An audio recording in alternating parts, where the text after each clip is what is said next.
Hello, everybody. I hope you got started without me. We were just making fun of you. Yeah, good. That's good. There'll be plenty of opportunity for that. Hi, everybody. I'm Damian with the Flaky Internet Collection. I'm not the star of today's show, and given that I've already wasted enough time, I wonder if we could go straight into Torill. Torill, tell us today a little bit about yourself and what you're going to be speaking to us about. I will. Thank you. Okay. I'm just going to see that we are okay. Thank you, Damian, and thank you for the opportunity to tell this story about how I used Wardley mapping for the first time together with my leader team and the result we got out of that. So you can understand from the intro, I'm a really newbie mapper, and this will be the story about how a newbie mapper did that. Okay, let me start with some introductions. So my name is Torill. I'm the IT director for IT services in the Norwegian Labour and Welfare Administration, also called NAV.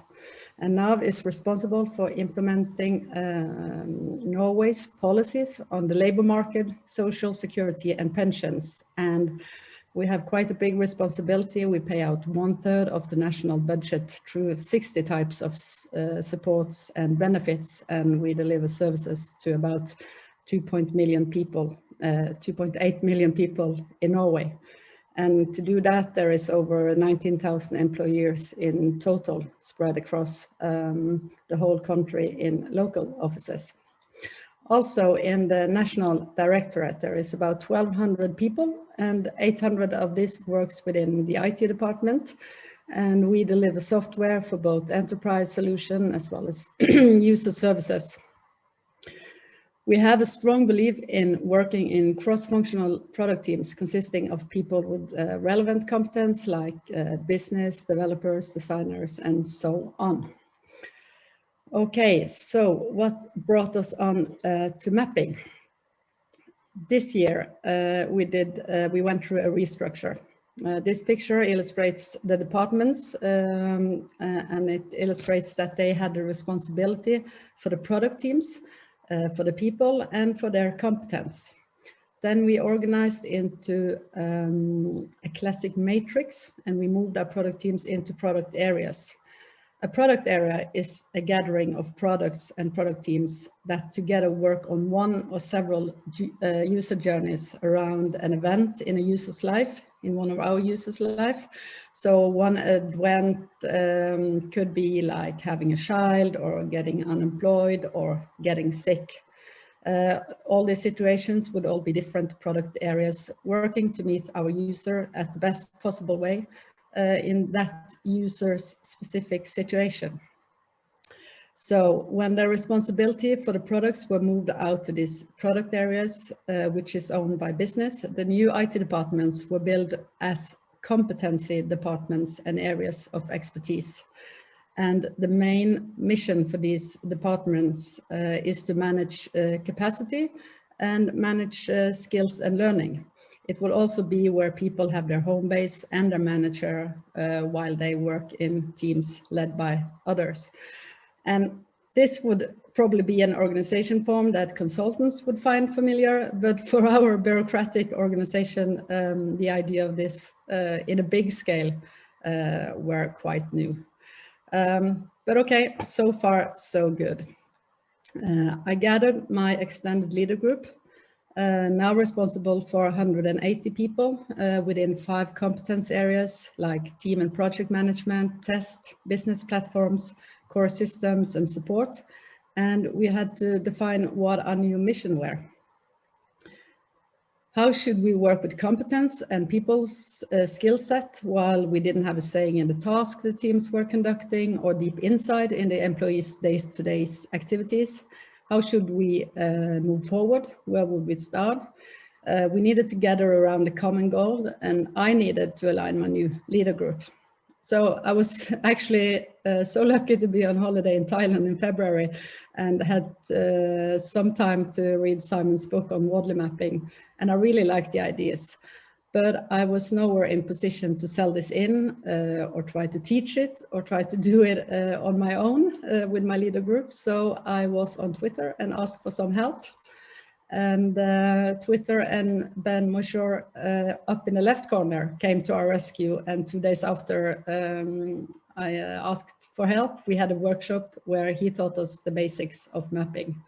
I also see our Anders, our only rooster in the herd, just below Ben. He's looking quite thankful here, taking in all the stuff that we learned through that workshop. Okay, so my first canvas or map looked like this. It was quite a mess with a lot of notes and not so helpful at this stage. But what came out of it was the purpose. And since I guess a lot of you don't read Norwegian, I will translate it for you. The purpose was delivering right skill and enough skilled people to the product teams. So we needed to develop our people for match. So even though this was a messy canvas, it took us further because in order to make use of it and make sense of it, I had to analyze and simplify it. So let's follow our user, in this case our teams, and the need for competent and right skilled people. They also needed guidelines, principles, and service standards to work within, another responsibility for my leader group within their expertise areas. As we believe in a growth mindset and lifelong learning, it's clear that we all need to upskill or reskill along the axis of a lifetime. And to be able to do that, we became aware of an important area, as we see in this triangle around trust, goals, and time. For some, this is a scary journey, and you have to build the trust that your new leader wants the best for you and that she gets you, and that the goals are achievable, and that you actually get the time to work on them. To be able to deliver and develop new competencies and skills, my leaders also needed to have knowledge about the existing market when it comes to demands, as well have a look on the new trends and the new needs.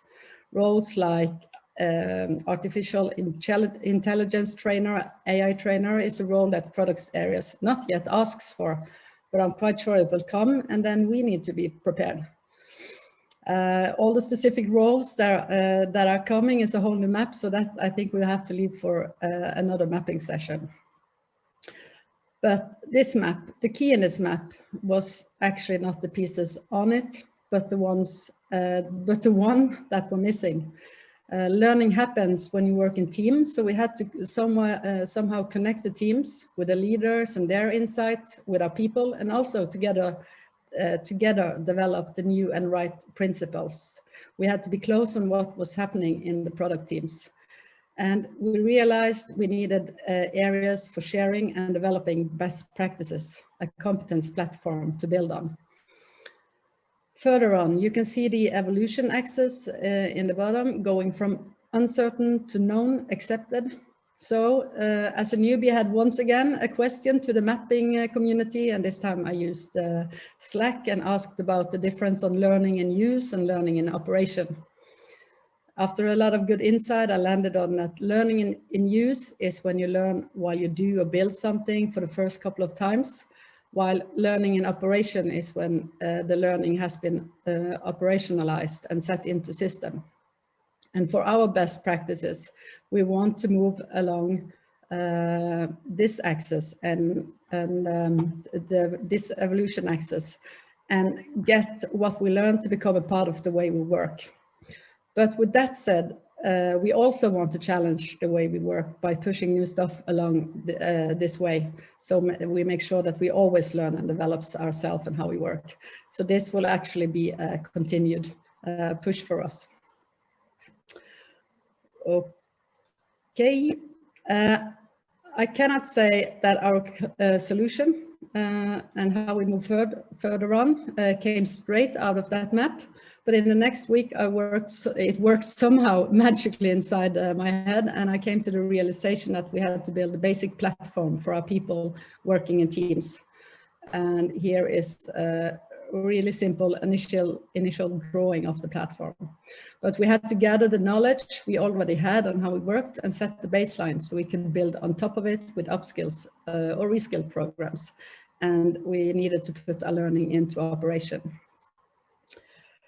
So in mid-June, we started working on a new competency program. It's called Get It. It's a 12 weeks program with focus on people, method, organization, teams, and technology, all with the best practices we think our people need to know about when working in teams.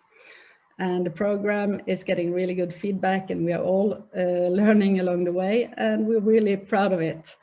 And here is a little picture of the class of 2020 who were fortunate enough to have a physical gathering when we had this kickoff in early September. Okay, so time to start wrap this up. Some key takeaways. It is a threshold starting with mapping, but my tip is to make it simple and not try to master all the aspects right away. On the left hand, you can see what the original map looked like. So a pen and a paper is actually the best start. And you can see it's a simple drawing at this point. And at that point also, there was no focus on the evolution axis.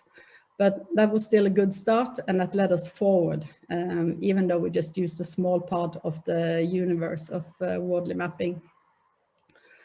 Another experience that we have is that it's quite demanding to introduce Wordly mapping into an organization. Even though we were 5 people attending a workshop and learned the basic, we need a lot more practice and testing to move to the next level of mapping. So we have started a Slack group, and I hope to use an internal Slack group, and I hope to use that to help each other forward and bringing others in. And the last thing I would like to mention is that it's always help to get from other mappers out there. There is a lot of communities, there's a lot of reading material and templates to use and so on, and people are really helpful. That has been my experience so far in this universe. So if we are going to answer the questions in this session, so can you build a business with mapping? Yes, really, yes. And does it matter? Yes, it does. So thank you for listening. Really, really brilliant, Torill. I got a preview of this presentation style with this, slides on the video. And I knew it would disrupt the entire chat, and everybody just got on top of that. It's really cool. Can you tell us again the tools that you use to do that? Yeah, sure. It's a Prezi video that is the layers, and then I have a camera layer it's called eCam on top of that, who is connecting those together. In preparing for this map camp, one thing I was thinking about a lot was my first map camp, which was 8 hours of what the hell is going on. In that I thought I understood what a map was. I used to work with Simon. He used to sit next to me, and in 3 years, I never worked out exactly what he was talking about. Started turning up to map camps. And so, of course, the first one, every single talk went from 0 to 60 in terms of understanding of these complex webs, and I didn't really get them. What I loved about our chat beforehand was really how relevant this is for pretty much anybody, and how accessible your specific challenge makes the contest. So I'm going to start with the questioning. I'm interested in your pen versus Miro, pen and paper versus tools. But we'll go right into basically what maps are good for learning mapping. So if you think of the hello world context from programming, I'm just curious about your learning journey and which particular maps were useful in helping you say, okay, I get this problem now. Yeah. What I've used from map learning. What maps were useful in helping you build the capability or the ability to think around maps? I am not sure I quite understand what you mean by what maps. You understand the Hello World Yeah, example. but I'm not a developer, so. Okay, sure. So, and I'm not either, so I should use a better one. Really, it's Yeah. outside of any specific context. Are there Yeah. useful maps that help you understand what the tool is for and how to get value out of it? They may not necessarily be the maps you used in your work, but just maybe that helped you get there, helped you build a better understanding. Well, it started out with a workshop, and the maps, they're really simple. That Ben showed us about it, how to make a cup of tea. So that's where we were starting. Yes, cup of tea map. So we're back on that one simple, and I really haven't looked into as I gone along the way. I've looked at other maps, and I am able to read them better, because I understand how it works, but it took some time to get to there, because yeah, it's quite complicated. And the great thing with MapCamp is each year we have significant numbers of new attendees who are probably in the same shoes that I was. So I just want to make sure that we, and this is a great start, keep everything accessible for them. The trust aspect, how did you evaluate, actually measure, and then map the aspect of trust? Well, oh, Damian, you're difficult questions here.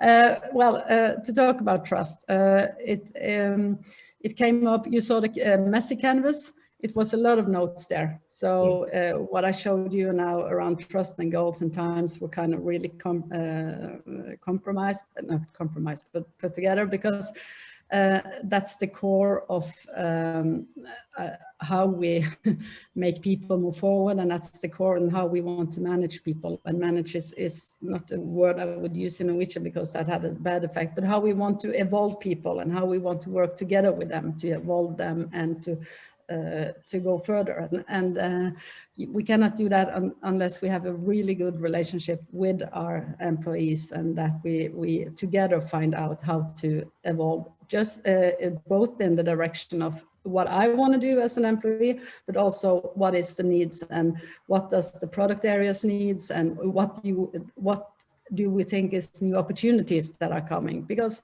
some people have a task that we're going to stop doing. So we have to also find new stuff and new things to learn. And as I said, we believe in a lifelong learning, and it's really important that our employees trust us in that we really want to move forward together. It's just a very topical subject at the moment, if you think, with COVID restrictions. And how, when we look at different countries, basically different approaches have been followed, but a big component in that is just the trust level between yourself and the government that is telling you what you need to do. We've got some really interesting points coming from the chat. The coffee shop map, the teacup map has been mentioned, and then also evolution of power electricity generation is a pretty common one. We love that one in cloud. Prasanna, Daniel, Rachel, thoughts and questions? Rachel, you want to go? Oh, I'm happy to jump in. I mean, my thoughts are around your presentation style and how fast can we rip that off, to be totally honest. But I particularly liked looking at that journey in that way. And I think some of the questions that have come up are interesting in way of different mapping models, and that's something that we've explored previously. I think from a personal standpoint, I always go back to Wardley mapping because it's the one that I'm probably most comfortable with, and the one that I tend to get most results from. But I guess just a quick follow on in way of mapping out the business. Were there other challenges that unexpected challenges that you came across as you were going through this journey? Yeah, thank you for that, Rachel. Yes, as I just was slightly just moving into, because there are many product areas and we have people around in many teams, and our next step for mapping would actually be to know where the teams are moving. What are the new technologies they want to use? What are the new competence and what are the new skills they need to do? So we've just started a little journey on mapping each team actually, and together with the teams, trying to invite them to come along with us and see, is this a legacy system? What's the timeline? How are you moving on? What's a new technology? So we probably have about 50 teams we have to map and take that back to the skills we have to develop. So that was a problem, and it was quite obvious that if me and my leader group were to provide right skills and enough skills and competence within our people, we need to be very close on where they are moving. So that became quite visible in this mapping session. Yeah. We have quite a few questions from the chat, so I'm going to power through some of them. First one, could you explain the evolution axis that you used in this case? It was quite an interesting case. How did you find those stages of evolution? These stages is on one of the many sites where you can learn worldly mapping. I think this, I don't remember which, but I can find it and put up a link. I was, because I'm Norwegian, as I said also, I was struggling with understanding what's the difference on learning in use and learning in operation, and on the one Slack chat I asked around, and I got a whole lot of different insight on it. But this is a evolution stage for knowledge, and I think this is one of many examples that has been put up in different evolution stages, as far as I know. I think Adam had a really helpful link to it in the chat, to the breakdown of different axes you can use across the bottom. Oh, excellent. I think that's where I got it from. So yeah, just using all the good stuff that's out there. And I'm not quite sure if I put, you know, the capabilities in the right place and so on. But what the learning on use is quite representable for how when we always want to evolve, and when we learn while doing something new, that's good. And then the learning in operation, for me at least, in this map, stands for how we put that in a system and make sure that other people can learn from it, and make sure that this is a part of the way we do. And the loop also, as I said, we always want to challenge ourselves in working better. So it has to go back again, but it's that evolution stage is it's nice, you know, capture the thing that's going well, capture how we do things in the best way, and then make other people use it and share it. And yeah. Oh, brilliant. That was from Oleandris Ridland, by the way. Didn't mention the name. Got one from Aaron Dedman, has been partially answered by Rachel already, but I think it's interesting to open this out to Prasanna, Daniel as well. Do you think there are any differences between growing, building, and existing business using mapping and starting a new business from scratch around a map? I'll jump on the back of what Rachel's answered already in text there, but I think the key is not the map itself, it's the mapping. So there was a big session about that this morning. I'm sure many people have heard that already, but when we're doing our sort of our strategy mapping, our competitor mapping, our sales mapping, it's important for us to keep revisiting that, and that's the key thing. So it's not just about mapping out what you want the business to achieve right at the start. That's great. Then you've got a great map of what you used to be before you existed. What you really need then is to assess how things have changed. So use your loops, go around and assess what change you've made on your landscape. Are you still aiming at the same purpose? Have you pivoted? And that continual map of evolution, if you like, of you as a company will not only tell you a great story, but it will let you understand exactly how far you've come, and therefore where you need to keep going, which directions are working for you, which aren't. So it's important to not just map the one thing. So but to have different ideas, using different evolution axes and things like that, where you can understand different parts of your business, how they're working, if they're not, and therefore where to pivot and what changes to make. Yeah, so my next talk is literally on that. But very quickly, if I have to answer that, essentially, when you're doing a new business from scratch and using maps, I think there has to be a huge amount of self-awareness in order to figure out your founder market fit. And a map actually helps you do that. Do you want to play in a commodity game? Do you want to play in a Genesis game? Do you want to play?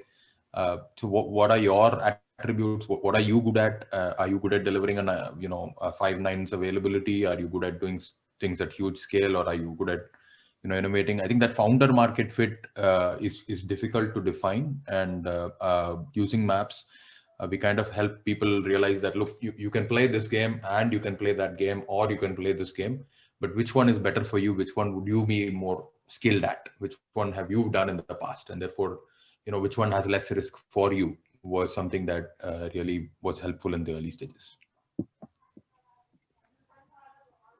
Yeah, I think from a personal point of view, it's been that I made this comment in this morning's talk, that it's very often just about desimplifying. So as humans, we're very good at simplifying things in order to build structure and understanding.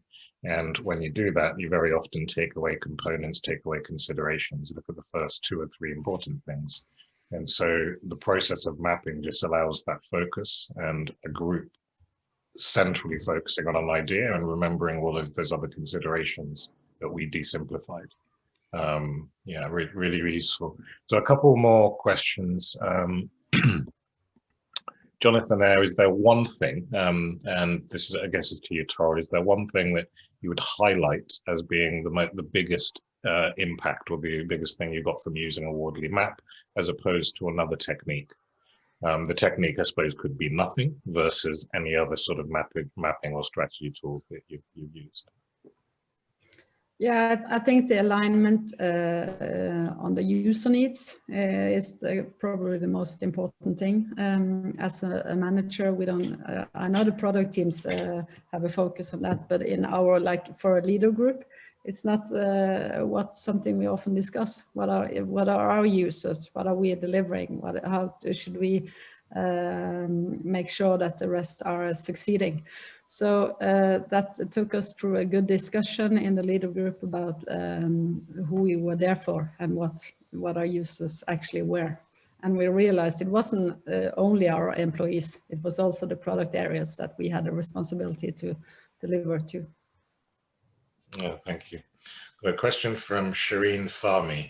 How and when do you know that the map is in good shape now and fulfills the purpose, the objective of the map? I'm going to jump in before you answer that and say conflict. So this came up in the last talk. Usually the one sign that the map and the process is valuable is that people are arguing. Either they're arguing about the result of the map, having realized that there are some things we need to think about, or they're arguing in the map and for the first time having these things bubble up to a sort of shared surface. So for me, it would be conflict. But yeah, to the panel, starting with Torill, how do you know the map is in good shape? I don't know, like Daniel Benente, I don't know if it ever gets done.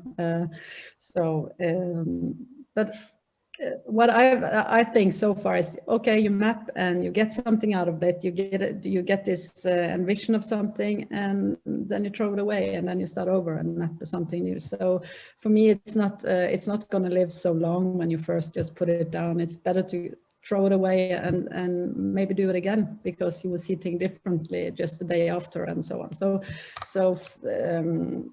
it's kind of not like something you want to hold on forever, one map, but you want to just do it as a process, I think, so far in my little tiny experience.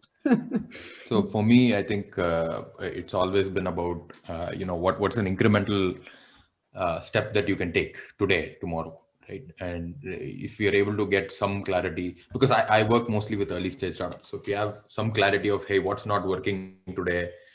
And we obviously, every early stage startup has a lot of problems. So if you can just figure out something that's not working, and by using maps, if you got to a better understanding of what you can change, what you can do, what we can do today or tomorrow or in a couple of days, that will make it better, then most of the time that's been useful. So it's never done. It's more like, for this particular purpose today, did we get something done? I think I'd add just one thing to add to that. I think for me, when I'm conducting a mapping session, the purpose is the real key thing, right? So if you've identified the purpose nice and clearly up front, and you've put some constraints around what it is you're actually mapping, it starts to become really obvious when you've got some outputs that you can take from the map. So if you're mapping a service or a product, you'll see some things that have highlighted themselves as high value, possibly Genesis, but not necessarily space, where you can really start to sort of map out, okay, these are the things that we need to do, this is the order that we need to tackle, and then we've got some real priority. We can fill a backlog, for instance. But one of the telltale signs that when you're getting to that right point, for me, is when people in the room start conversations over whether something is right on the map between this far and this far, or this far and this far, on a massive canvas. That's when you know that you're into the minutiae, and that really doesn't matter. The point is that you've got to an output where people agree that something should be on a map for a start. The minutiae of where it exists and how important it is, that's kind of irrelevant. But for me, that's a telltale sign that I know I've got to the end of a map. I want to keep us to time, Daniel, but I've got to ask an extension question. So at what point do you submap, and where is the value of mapping a specific component within a chain? Generally speaking, somebody will say something along the lines of, yes, but that's much more complicated than that. So you can easily lose yourself down the well of sub-mapping. The cup of tea map is one that I use in my training examples on courses, where I will pull out the kettle as the element on the map, and I'll say, okay, you can take a pot into the woods, you can gather some firewood, you can take water from a stream, you can build a fire, that will boil your water, that will serve as your kettle, but you'll probably get burned, you'll probably get scalded, it's going to take ages, it's going to cost you a lot of money. So you look for something that's further along your evolution scale that you can plug in. And the ultimate of that now is we've gone past commodity, we're back into new, and with smart kettles that you can tell Alexa to make you tea.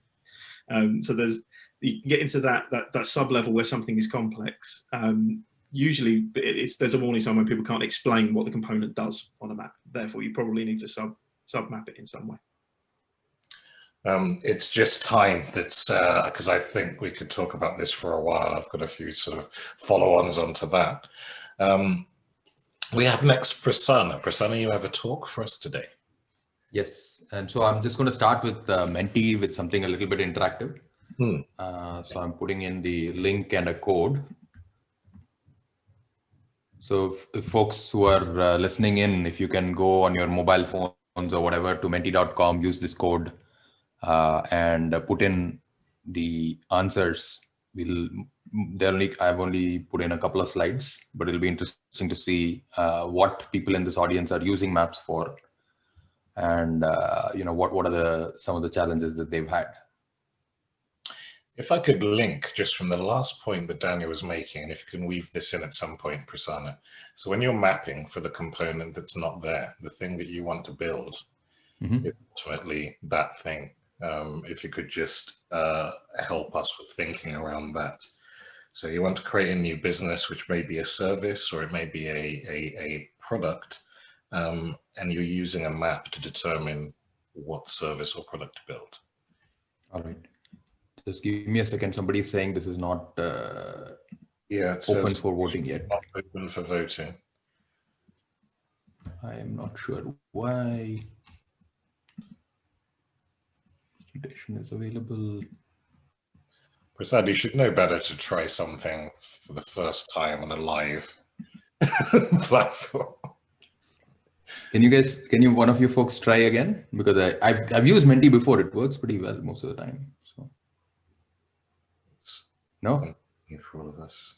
It's still saying waiting for presenter to open it. Okay.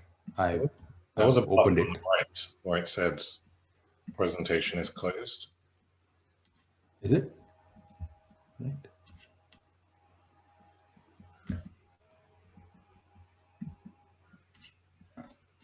I'm delighted to see this is how you've chosen to use your time, Prasad.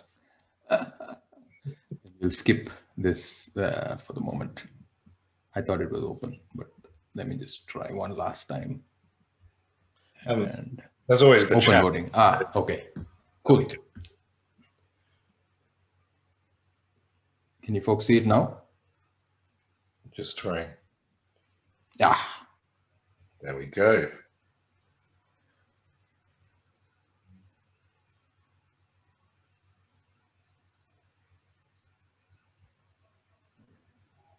All right.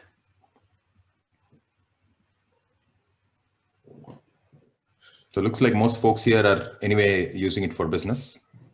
I'm just going to go to the next question, which is what's a frustration or challenge you've had using maps before? And I'm going to leave this question open so that people can fill it in and we can come back to that. Right? Can you folks see my screen? Yeah. Yes. So, all right. Seeing the question, the Mentimeter question. Are you seeing the Mentimeter question? Just now, a second. Some answers come up.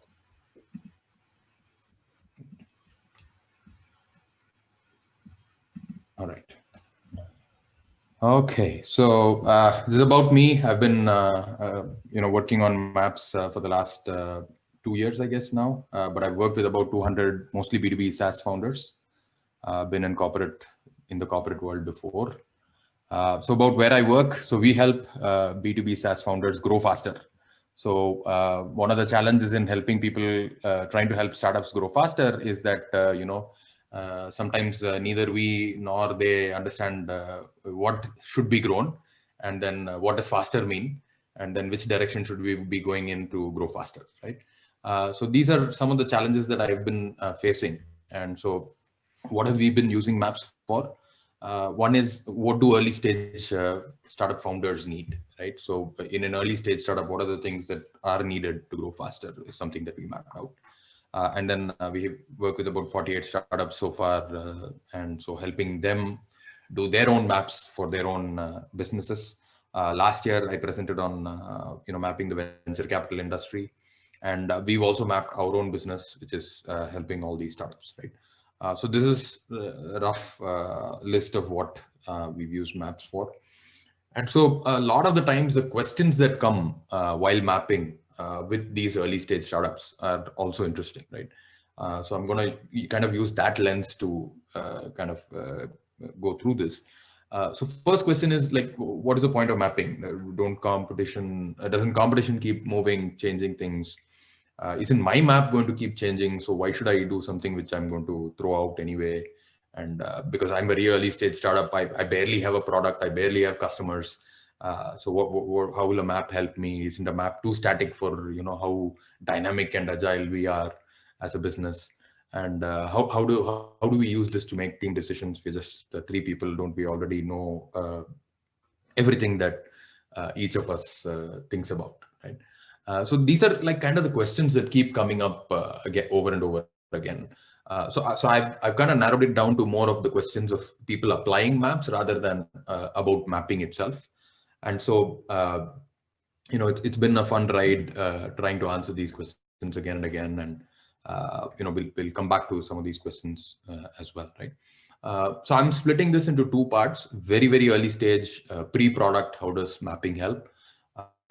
So here, what we've seen is that a lot of times folks coming in and just like trying to figure out what should I build for whom. And I think what Torill said, right? The customer's needs should be really the anchor. And so understanding their needs properly and making sure that everybody in your team understands those needs crisply is one of the biggest advantages that I've seen getting people to map. Even understanding who is the user, who is the customer, right? A lot of times, founder A is thinking we are selling to this person in this company. Founder B is thinking we are selling to a different person in the same company. And, their needs are actually completely different. As an example, there's a HR tech company selling HR software to, different companies. And what they internally, one group of that company was actually building products for the hiring manager. That is the person who hires, say, developers. And another group in the company was actually building products for the HR team, right? So these are actually 2 different teams in an enterprise. Of course, it's a very small team, right? There's like 3-4 people. So when I mean team, I mean like one co-founder has really been always talking to a hiring manager. Another co-founder has always been talking to the HR people, the VP of HR and so on. And so they're like, they're always at loggerheads, and they didn't realize that, these are actually 2 different personas and they have their own 2 different needs. And where does that intersect was actually a very interesting moment for everybody, right? So that understanding the prospects needs more comprehensively is something that mapping really, really helps you, right? Second is this an existing category? Is this a new space? Is it commodity? Is it genesis? A lot of founders, start up thinking that I am going to do something so completely innovative that it's going to blow people's mind. Nobody in the world ever has wanted something like this before, and that's why I'm building this cool new innovative thing. Well, if you build something that nobody ever knew existed or nobody ever wanted before, guess what? Finding customers is going to be really, really, really hard, right? And on the other hand, there are folks who are really good at marketing and sales, and they are like, I'm going to get into this commodity space. I'm just going to kill it because I know how to sell this thing better than anybody else, without realizing that, hey, if you don't differentiate, if you don't know, how to sell this better than others, it's going to be a bloodbath, right? So just that question of, am I in a new space? And therefore, do I have to evangelize what I'm selling? Because actually people have this problem, but they don't know that I can solve this, versus, hey, I am better than another bolt you're using or another nut that you're using. So this becomes a huge value, right? And finding unmet needs. And this is huge because early stage tech startups, again, they come from a place where I'm creating something innovative for the sake of innovation versus, hey, there is a need in the market that I can solve by using innovative things. Mapping is very, very beautiful to figure out whoever I'm saying as a user, is this a real need that needs to be met, or is it unmet so far? So therefore I can use something innovative to bring some value to that. Or is it something that actually nobody cares about because nobody has this particular need at all? And these are the kind of conversations that keep coming up, right? And identifying the games that competitors play and identifying the game that you have to play from a positioning, bundling, and pricing kind of a perspective. Maps are absolutely brilliant at figuring that out, because you put yourself and you start saying, hey, I am going after this, for example, same example, and probably actually Torill might be that persona of hiring. I have to, in the next 6 months, I have to hire people with these 25 different skill sets, right? And then suddenly if you are selling to Torill versus if you are selling to somebody on her HR team who has no idea of the A to B or C or Z of any of those skills, but has the job of finding all these maybe 25 into 5, a few hundred people with random skill sets. These are very different personas. And then if you map your competitor's approach to the same thing, you might realize that, hey, the competitor is actually selling not to the hiring manager because maybe their product is not so good for the hiring manager, but maybe it solves the product problem really well for the HR person. And so therefore now I have an advantage, because if I am selling to the hiring manager rather than the HR persona, maybe I can make that my positioning shift in this, right? And so just getting everybody on the team to, before you even build the product, to have this kind of nuanced conversation around positioning, knowing that you mapped the customer on that, and where your customer, which parts of the map they're serving better versus which parts of the map you can serve better, dramatically reduces the solution scope that you need to build.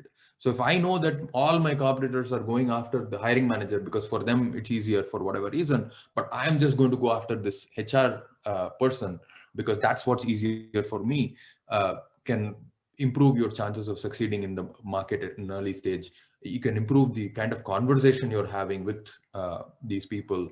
And that includes bundling, because suddenly you can start seeing what they are bundling together, because they have to sell to this particular persona, and that persona has these 3 needs. And the moment you split out those needs, you realize that, oh my God, they're actually not doing a good job on, these different things. They're just bundling it and selling together because that's how their marketing and sales model works, right? So maps have helped some of our early stage startups do all of these things, right? So understand your prospect better. Figure out, hey, do I need to do an educational kind of a sale, or do I need to do a more competitive kind of a sale? Am I selling something that's completely, they have no clue about, or am I selling something that actually is unmet by the existing products in the market? And do I understand what game my competitor is playing? Because I'm going to assume my competitor is really smart, has a lot of resources, are therefore doing the best job that they can do. And therefore, if they are attacking the market in a particular way, I need to learn from them and not do the same mistakes that they are potentially making, right? And so this is at a pre-product kind of a stage. These are a bunch of things that maps have helped our startups with, right? And most critical, I would say, is finding potential partners. A lot of early stage startups, and I'll actually show you an example as well. A lot of early stage startups, especially tech folks, and I'm sitting in Bangalore. If I throw a stone outside my window, I'm more likely to hit a developer than a dog. It's like I can build everything, right? And then we did the map, and then I'm like, you have 3 engineers. Are you really going to build all these components? Then they thought about it, and then they simplified the map. I have that example. But then flipping that around and saying, hey, each of these people could be a potential partner for me to go to market with. And because many of them actually have a ton more resources, a lot more GTM muscle, go-to-market muscle than I do, was like a blinding kind of a realization for them. Because the beauty of the map for me, right, is not just that you know what's happening, but you also know who are the other players there. And can you build relationships with those other players in an effective manner? How quickly can you build that relationship? How well can you convince these others that you are the best partner in that space? Because and this has literally happened. These folks took the map to that potential competitor, right?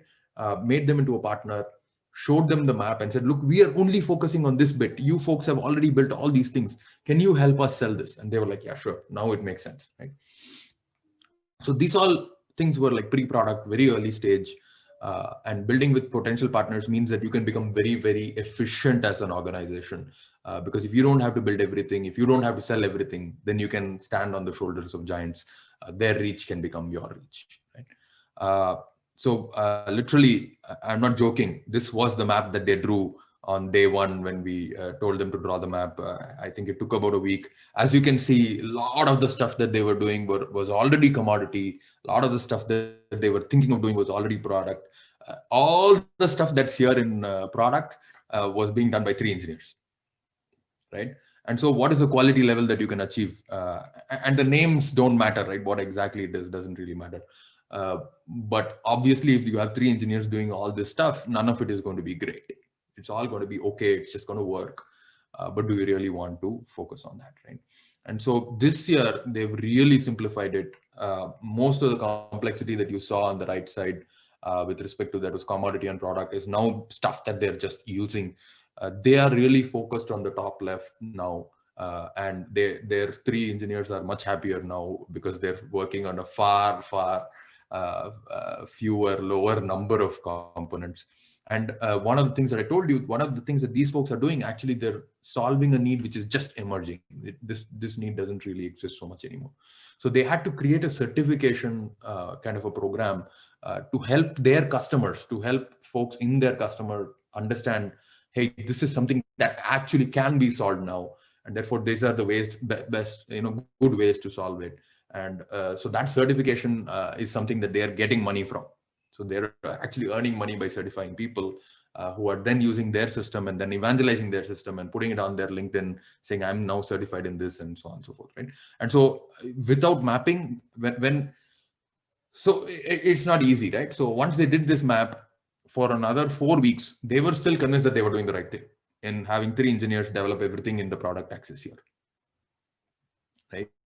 And so, my job is to lead the horse to water, not to make it drink. And so it was like super frustrating for me to look at this map and say, you can't have 3 people build all this stuff. Like, what are you guys thinking? And they're like, no, our engineers, best, really good engineers. They can build all this stuff.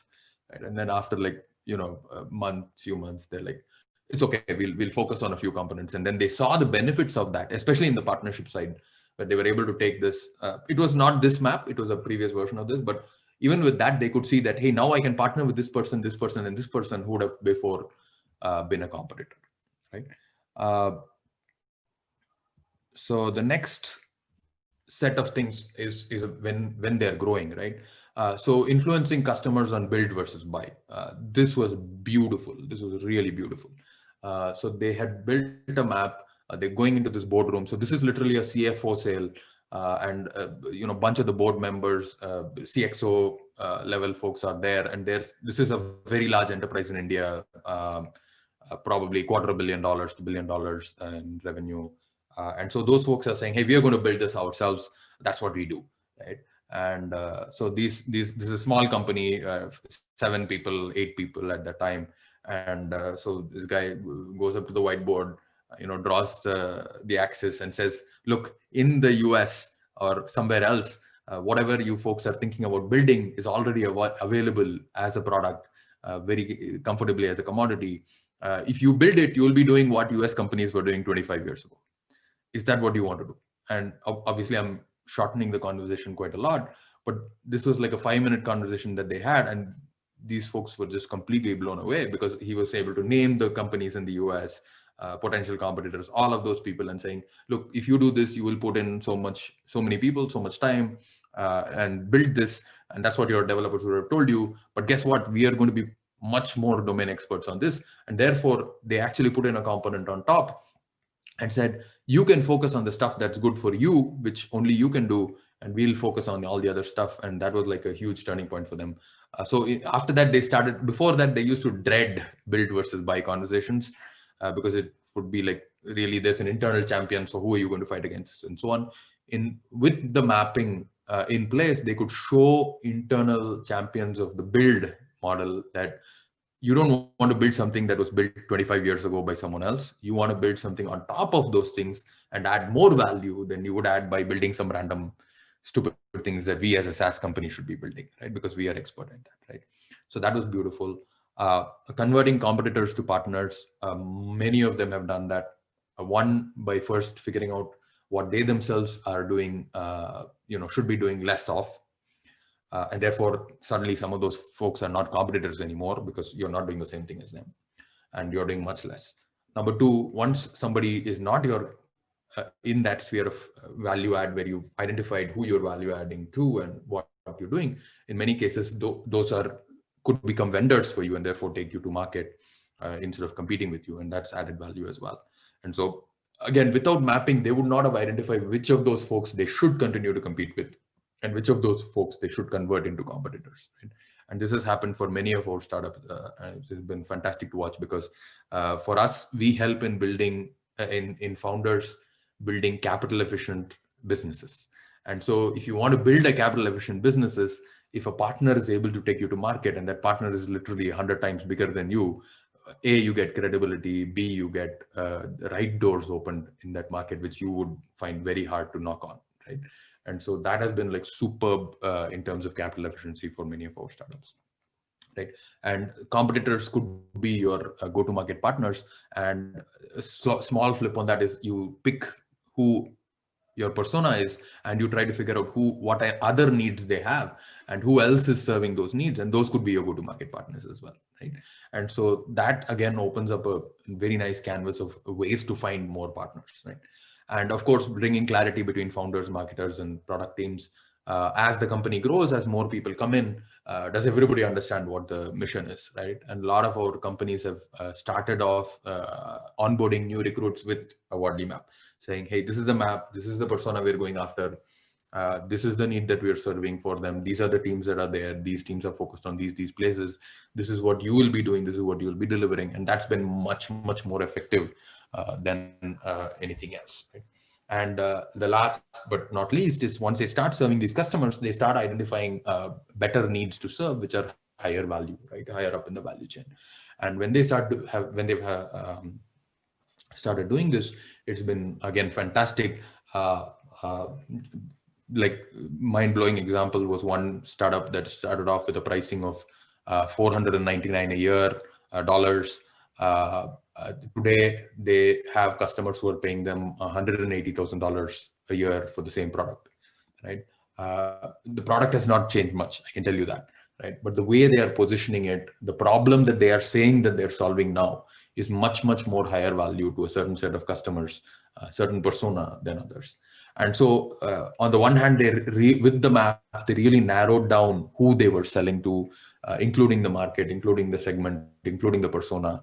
right? On the other hand, the value that they are able to deliver to that persona is now no longer lowest common denominator. They were able to increase that tremendously because of a kind of a vertical focus they're bringing to that persona, right? And I can tell you, and they would tell you themselves, they could not have done it without maps, right?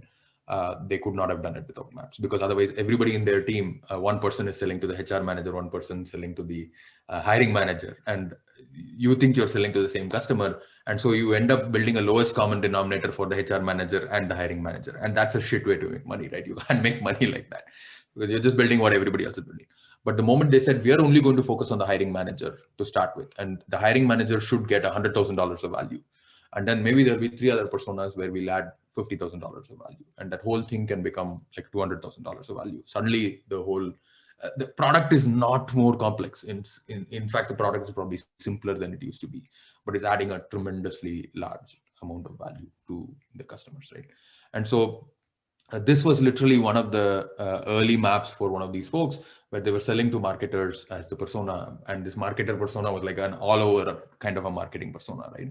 And that then became a very, very specific kind of a marketer in a media company, and put in a lot more detail. And they were able to understand that. If you see in this one, there's not a lot of stuff that they had mapped in commodity. They had thought that a lot of these things are products, and therefore, we have to do the integration. We have to figure out how to make it work and all of that, right? But if you look at this, they've actually mapped out a whole bunch of things in commodity. They've mapped out a whole bunch of things in product, and they also mapped out a whole bunch of things that are actually, in a little bit of custom Genesis kind of a turf, and they are focusing their efforts on this custom and Genesis kind of a turf, where they will be able to, for one engineer in that space, they can add a ton more value, versus for the similar sized component that's much more on the right side, you probably need 10 engineers to add the same amount of value, right? And so obviously as a startup, I have only one engineer. So if I'm going to put my one engineer, should I put them on something on the top left, or should I put it on something on the bottom right? The answer is becomes fairly blindingly obvious very quickly, right? And so they used to have these running arguments which would last for days and weeks. And, when co-founders fight in many cases, it's not a pleasant fight at all, right? And so that used to become a huge challenge, right? So just want to give you a couple of examples of these, right? How these have changed. I think, am I over time, Damian? How am I doing? Well, I was actually just asking the others. I think because it's just so topical, I think carry on and finish, and then we'll do a shared Q&A session, because I think there's a commonality between your talks. Sure. So my talk per se is done. I'm just going to go back to the questions and see what kind of questions have come up. Does that work? Yeah. So there's one from Johan. How large a part of your coaching to these startups now revolves around maps? I suppose a portion of your time. Yeah. So I use 2 techniques which are kind of very different but work well for me together. So effectuation is the technique which talks about how to get commitments from people, and effectuation doesn't tell you who to ask for commitments, right? And so Wadley Maps is beautiful because it creates the entire landscape of who else is serving these customers, how else are they serving these customers, who can you work with. And so Wadley Map kind of gives a directory of who to ask for things from, and then effectuation tells you how do you ask people things. And so that's kind of what we do. Every startup that we work with, we make them create a map. So again, here is some the frustrating thing is really about it will be so easy for me to make a map for them, and so wrong for me to do that. It's so hard for me to get them to map for themselves, but that's what we do. So it takes a lot longer. But at the end of the exercise, then they're able to iterate their maps themselves and able to build better and better maps for themselves, get their teams to do it, and so on and so forth. So that's what we do. So every single startup that we work with does maps and updates those maps on a quarterly basis. And then there's one from Paul Swale. Do you have examples of independents using maps in a solo context to analyze their business landscape with no other team members to collaborate with? So solo product founders, consultants, lonely salespeople trying to work out what their customer is really trying to do.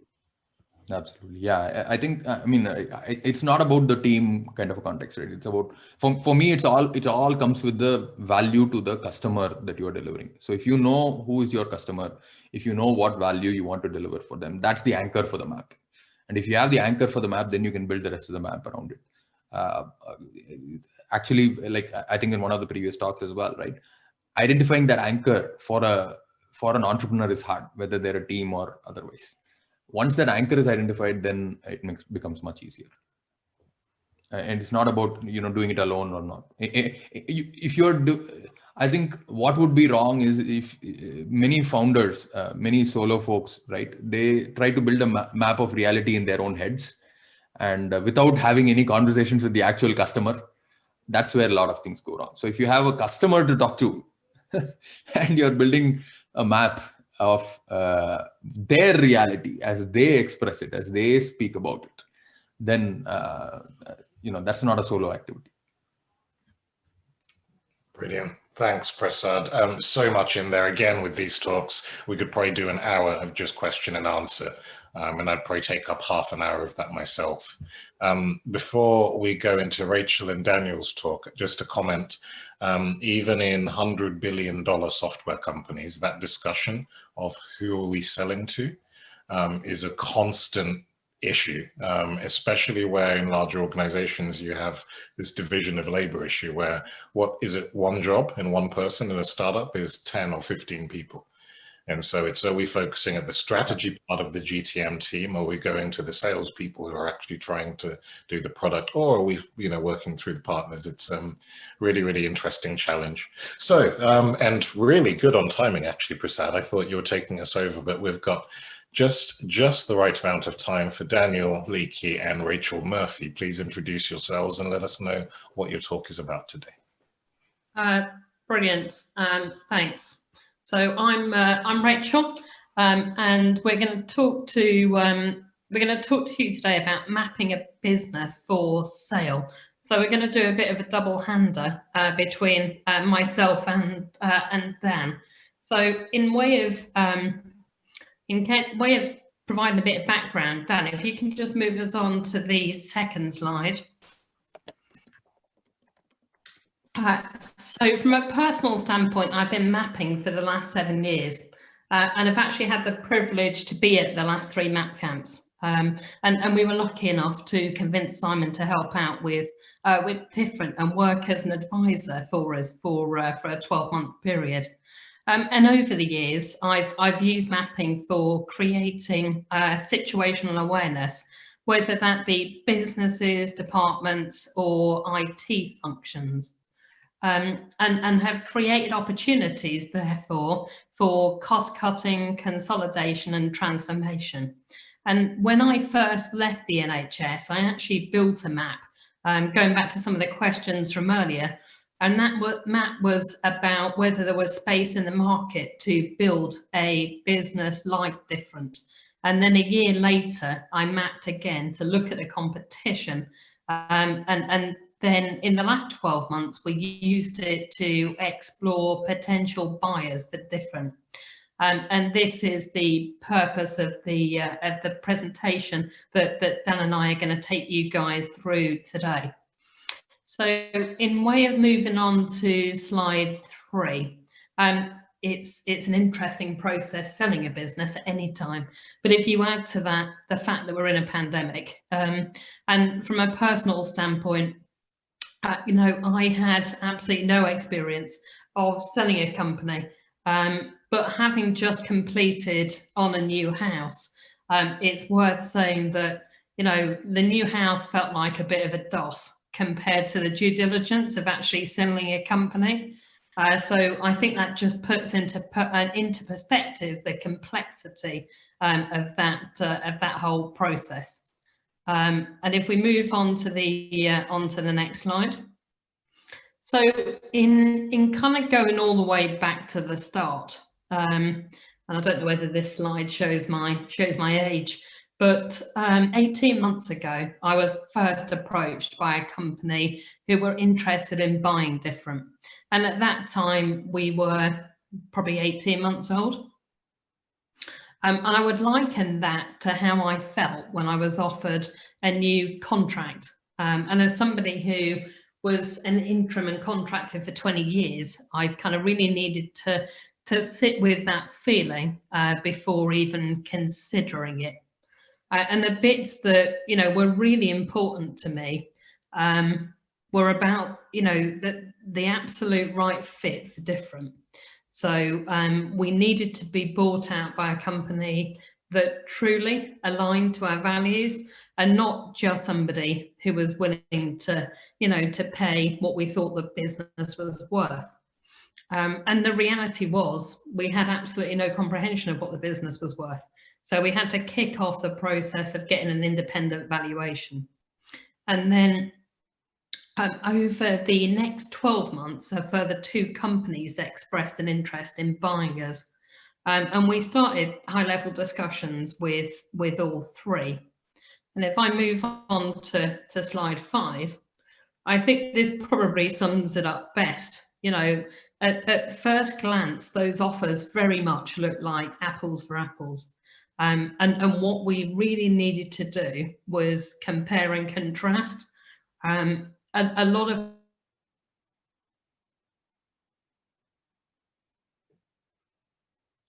Oh, I think Rachel's frozen up there. Oh, can you hear me? Yes, you're back, Rachel, you're back. You're back. Okay, sorry. How far did I get? Just started with apples for apples. Oh, fine. All right. I knew this internet connection was going to be a bit ropey. That's a joy of moving to the country. So in way of comparing 3 different offers that on paper looked remarkably similar, what we really needed to do was take a step away from just the gut feel and have a look at the values of those organisations, have a look at the cultural fit, and also have a look at the financial stability of the organisations that wanted to buy us. And the process, obviously, that we took was to actually build out some orderly maps. And I'm going to hand over to Dan for more safety on the internet connection while he talks through maps for companies A, B, and C. Thanks, Rach. Yeah, so the names have been changed to protect the innocent. So company A, what we've done is we've mapped out these, and I've color coded them. Hopefully you can read them okay as they come across on the screen, but we've color coded them as things that obviously in green have felt good, the blue were okay, and the red was slightly challenging. But this was all about mapping out those things that Rachel described. So the gut feel, more than just that, mapping the values, mapping the cultural fit, and looking at the financial models as well. So for company A, they were quite similar to us in some ways.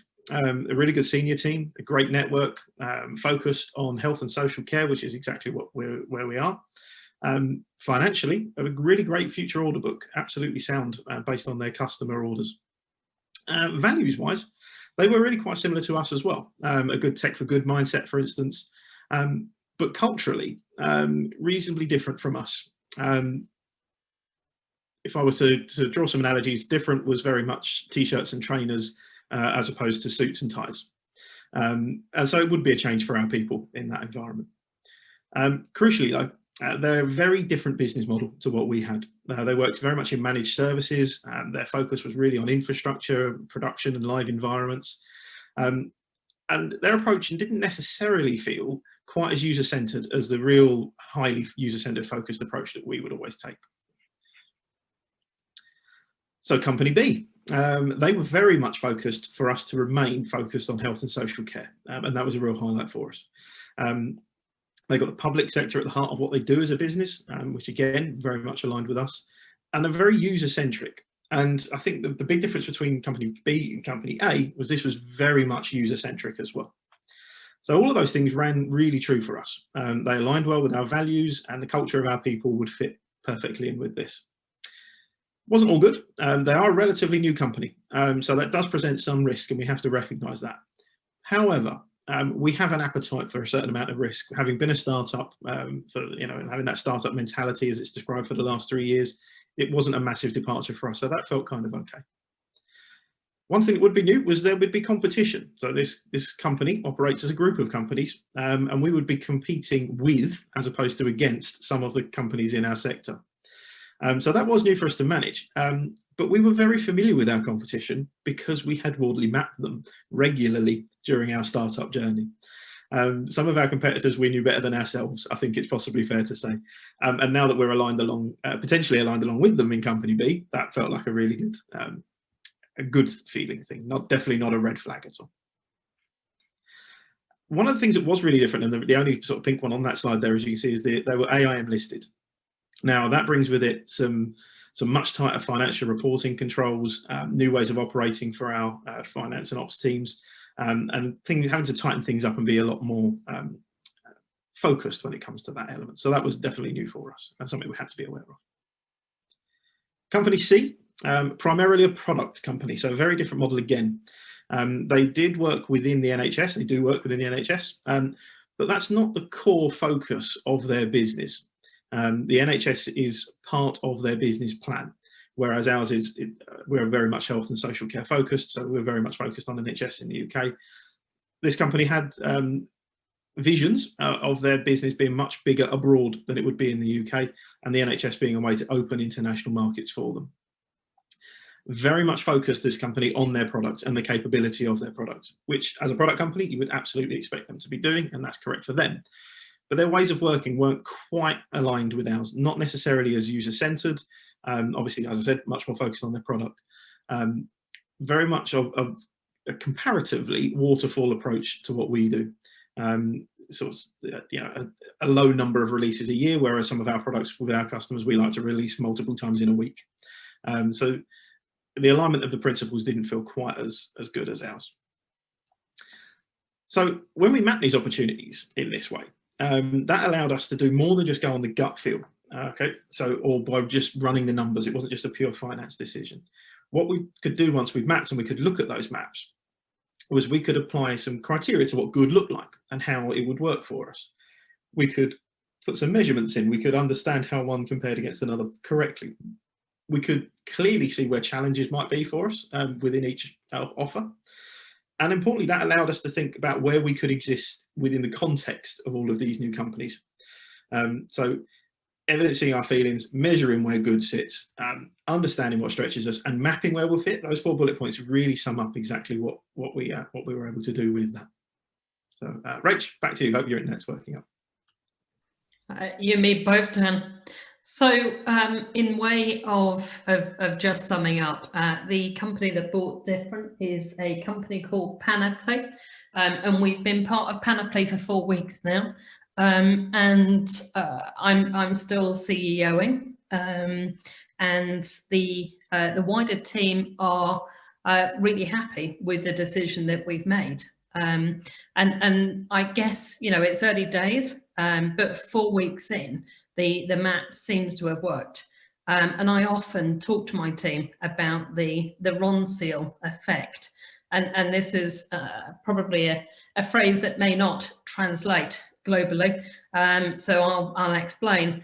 But what I mean by that is everything we talked about at length during due diligence and everything that I've seen since I arrived at Panoply, the company is very much what it says on the tin, whether that's the values and the desire to improve services to the public, and that kind of lifelong mission to disrupt and rattle the cage of the big four, and by definition really bring user-centered design to citizens, patients and service users. So, you know, all signs are incredibly promising. And I guess with a decision as big as selling the company that, you know, you'd built, it absolutely has to be right. So I think, you know, I feel like I owe a bit of a debt to Simon in way of orderly mapping. That's not the first time I felt like this, but yeah, I'm incredibly pleased to have a tool that can test the gut feel and kind of help with that decision making. And that brings us to a close. Really, really brilliant. I made the flippant joke that this is the talk everybody wanted to see because it's how we become fabulously rich through mapping. One question though. That's what we should have called it, Damian. One question to that. So if you were mapping acquisition price or offer as part of this, how much would that have weighted against other principles? I suppose the question is there a number that they would have come up with where any model would have worked? That's a really good question. And I think for some people, probably yes, but I think for me, no. So the value of the organization buying us is fundamental. We've built a services business that's people first. And my senior team were actively involved all the way through the decision, and they're not shareholders in the company, but their vote had exactly the same amount of weight as mine and my business partners in way of decision that we made. It absolutely had to be right for both the senior team and for our staff. No, indeed. And I think this is one of these areas where the earlier you make a decision around what you want to be, the easier it is. And I think the mapping, if we go back to the comment I made earlier about what it does is desimplify some of the things that we do along the process, where I suppose at some point you get very focused around an exit. By having mapped the situation, you at least now start considering other things that you might regret afterwards. And I've spoken to founders who have exited, got nice amounts of money, but were just really, really unhappy by the 400 or 1,000 people or 100 people that had left in a situation that was less than ideal.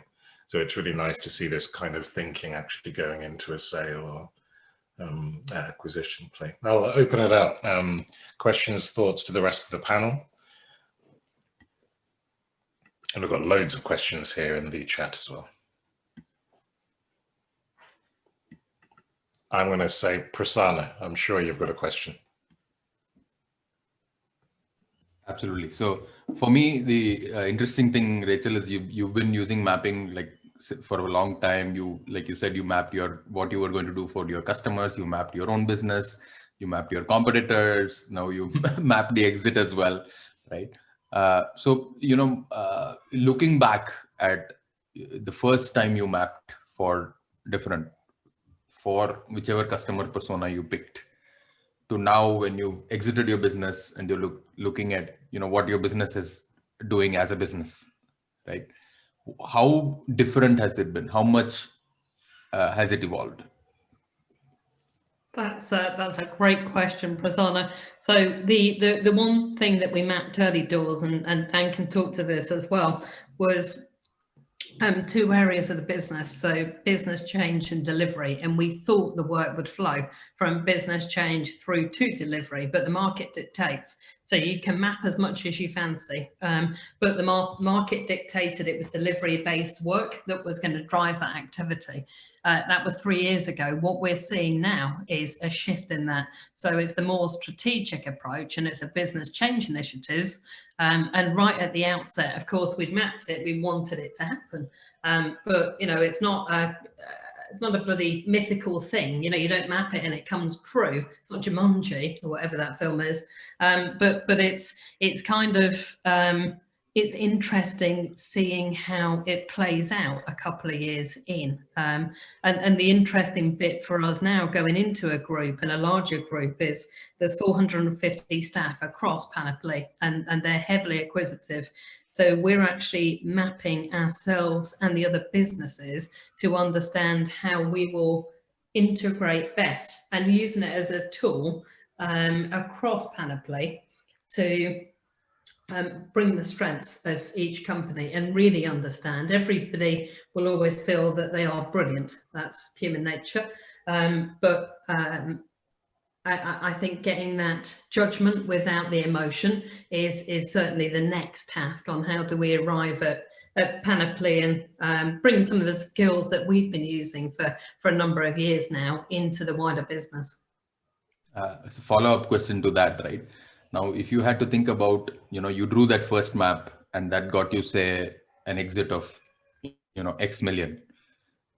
If you had to get an exit of 10X million, would that be something different in the map, or is that something different in the execution? Is that something different? That's something different in the person, mate, if I'm honest, because that's just not the bit that motivates me. So I think you'd need to ask somebody different. You can't, I don't know how to answer that because I can only answer as me. And I'm just not motivated in that way. If I was going into something with that purely in mind, I can't, that probably just doesn't sit well with my personality. I didn't build different to make. So the question was not actually about money, but if it had to be a 10x better journey, let's say, or a 10x better exit in some way, shape, or form, right? Whatever you define it as, right? Yeah. So I think that definitely would refine my thinking. I would probably want more cash up front to start that journey in way of some of the hiring around me from the senior team. But I think it's hindsight's a wonderful thing, isn't it? It's a real tricky one. It's an interesting question. Yeah, I'll need to think about that, Praz. I'll tweet you later today. Yeah. We'll get a beer on that sometime. That sounds good. Rachel and Daniel, to do justice to everybody who's put a question in, I want to request that we rattle through the answers. If we have time left, we can sort of come back to some of them. So Ian asks, Ian Arundale asks, when evaluating the three companies, how did you determine where aspects such as financial stability, user-centered, should be placed on the evolution axis? I think there's a few questions that relate to this around the axis of the map. So I'll just give a quick sort of synopsis of how we place things, and hopefully that will answer quite a few of the questions. So the evolution axis, the things furthest to the left were the things that were closest to what we do already. So these are the things that we're most excited about working with. These are the things that our people understand. They're completely the way we operate. And the further you go along that axis, the further it gets away from what we do. So things that are comfortable with us, things that are challenging to us, and things that are completely alien to us. So although we didn't alter the actual labeling on the map because selfishly we're all quite experienced mappers and we knew where we were thinking with it, that was the process. So closest to us, furthest to the left, furthest away, furthest to the right. In terms of the sort of the visibility axis, it was things that were most important to us. So essentially, different as a company for sale was the user.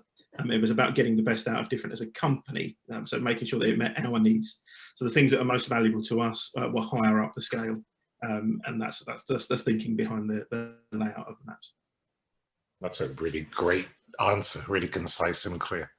That's why I let Dan answer it, Damian. we're born of the same cloth, Rachel. What kind of resources and data sources were you able to use to extract all the stuff required to map the potential buyers? So for anyone who has lived through the experience of due diligence, you actually get a lot of information both sides of the table.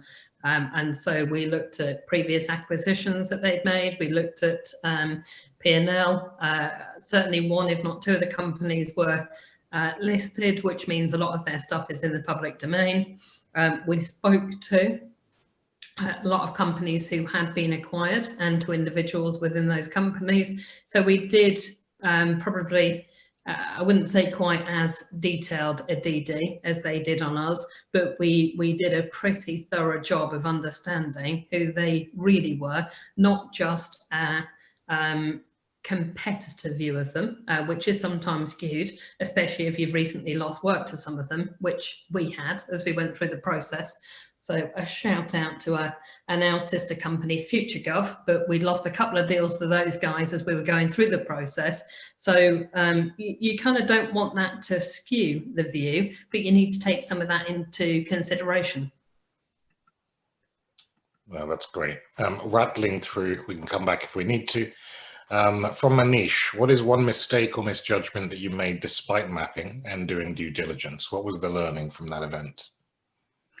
That's a really good question. So one mistake or misjudgment, I think everybody told me that the due diligence was going to be so heavy and painful, it was untrue.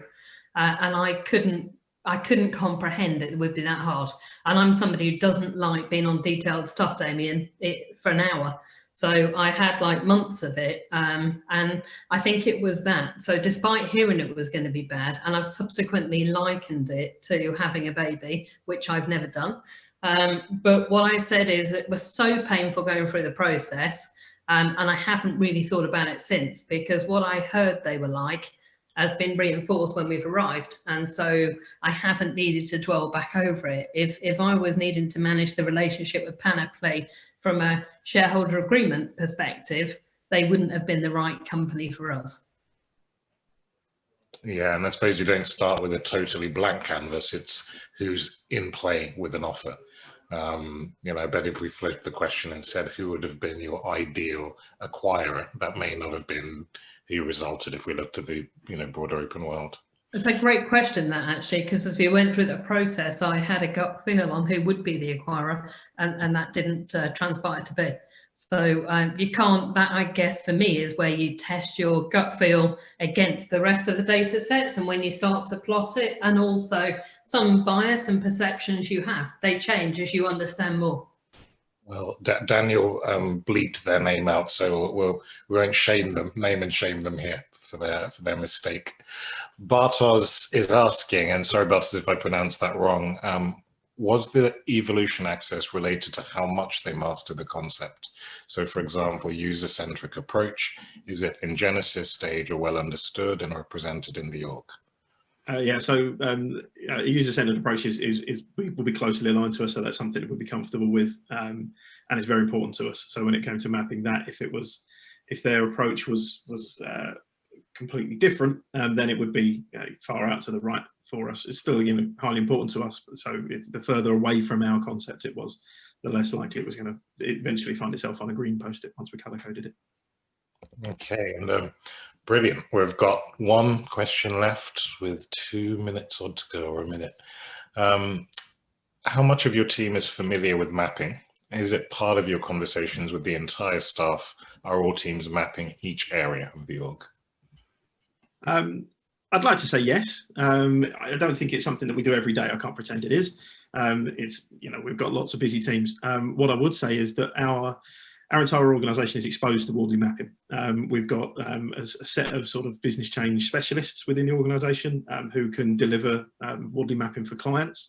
And most of our people have been through at least 1 or 2 sessions in some way Wardley mapping what we do. Either that's sort of going through the strategical stuff from the SLT point of view, whether that's actual implementation at customer level. So some of our biggest clients, we've been through Wardley mapping exercises at the very start of their transformation journeys, and all of our teams have been through that with us. We try and expose our people to our client mapping as much as possible. So we provide client mapping services for some of our clients specifically.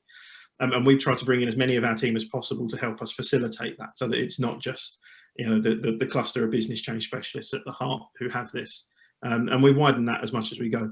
So we're definitely organisationally aware of Wardley mapping much more than some organisations would be. We're getting there, but we're not a complete set of experts yet. We're always learning, me included. Well, that's really brilliant. The questions keep coming in. I thought we'd done really well by answering them all. No open questions. We're there. Amazing. Really, really good. I couldn't have asked for just a more bewilderingly interesting set of talks. Rachel, was it you who a few years ago mentioned the value around doing things at in public sector because of scale? I may be misquoting, yeah. So I'm just thinking about where you've ended up and selling different. I feel almost between Prasanna's work and your own, we basically all have the playbook. In that by MapCamp 2022, we should all have sold a company and done rather well, right?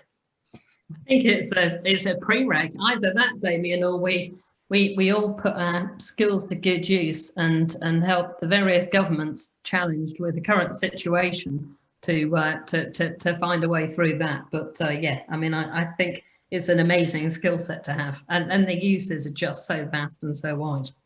think some of the exercises that I run through when I'm teaching modelling mapping to organisations, we run mock exercises on imaginary businesses to get people involved in it. And some of the ideas that come up, I want to patent straight away and take to market. I might be on the phone to you to get some of these up and running. Wow, really good stuff. Well, look, I think we're up at time. I didn't do this in the last talk. I'm going to bring all of your attention to the networking room. So this is where you'd normally be in a conference complaining about the food that we haven't got for you.